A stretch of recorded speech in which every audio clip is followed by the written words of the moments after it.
ریحام بلال السلام علیکم. نو ما وی چې د دې څوک ملګری به او پښتو کې مطلب شروع کو خبرې نو تا طرف هم شینکیاري بټګرام موږ خو پښتو وایو نو دا هم خبره ډیره خدا چې هزاره ډیویژن داسې یو ښکلی ځای دی چې it's actually embracing all diversity. It's very important چې خپل کوم چې ژبه یې که نه هغې کې بنده هسې مطلب مینوالي اوس اوري نو ښه ده چې پښتو کې ریوائول هم شته. अच्छा मैडम, आप उर्दू आपकी माशाल्लाह इतनी अच्छी है, इंग्लिश आपकी इतनी अच्छी है, तो पश्तो की क्या पोजीशन है आपकी? नहीं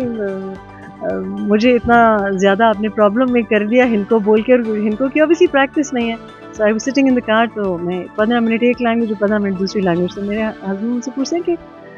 कि हज़ारा में ये हज़ारा है सारा तो क्या है, ये हिंदू स्पीकिंग है कि पर्स स्पीकिंग है. نو خبره دا ده چې زموږ کوم چې ریجن دی اسپیشلی مانسیره ډیویژن دی هغه خو مطلب دونه زیات قومونه هم شته او دونه زیاته مطلب رنګونه هم شته خو زموږ اوبویسلی بفیوال هیریټیج دی زموږ طرف خو او ستا طرف هم شینکیاري بټګرام موږ خو پښتو وایو نو دا هم خبره ډیره ښه ده چې هزاره ډیویژن داسې یو ښکلی ځای دی چې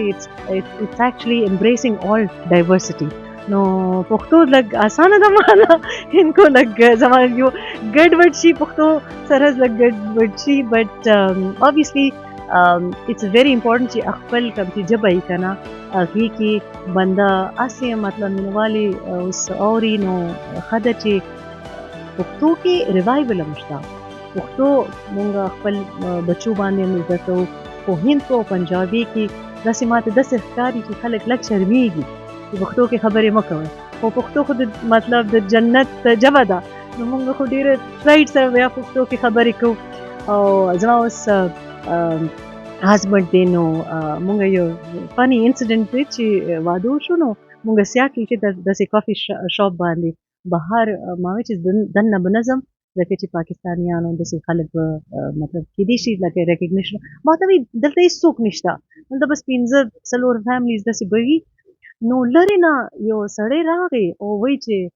ریحام بلال السلام علیکم. نو ما وایي چې د دې څوک ملګری به وي کې مطلب شروع کو خبرې ځان باندې دا سوچ کوله چې دا د دې کزن به وي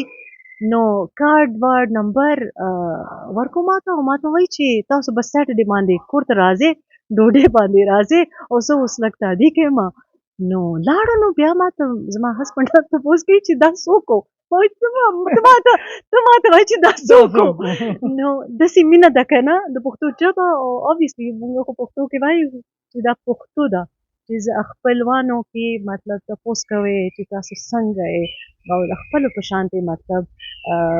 یو بل خیال هم ساتئ نو دا پښتو چې دا که نه دا ماته اوس داسې ښکاري چې هزاره کې بیا ښکاره شي او زموږ سیاست کې هم نه ښکارېږي مطلب پښتو سپیکینګ خو خلک دي خو هغې کې پښتو نشته او پښتو ډېره زیاته د پښتونوالي مطلب دا یو فرض دی چې د خپل میلمانه د خپل دوست ایون د خپل ویزیټر چې دي که نه د هغې آنر خیال ساتئ او د خپل ځمکه او د خپل خلک چې دي هغې خیال ساتئ او د کریج چې دا زموږ د پښتونوالي مجبوري ده. نو انشاءالله اوبویسلی زه اوس واپس راغلی یم نو تاسو د سیاست خبرې کوئ نو خیر ده زما خو 30 year پلان دی زه لا ژوندی یم نو خیر به کېږي انشاءالله تاسو دعا کوئ نو انشاءالله خیر به شي. ډېر مننه جی میډم.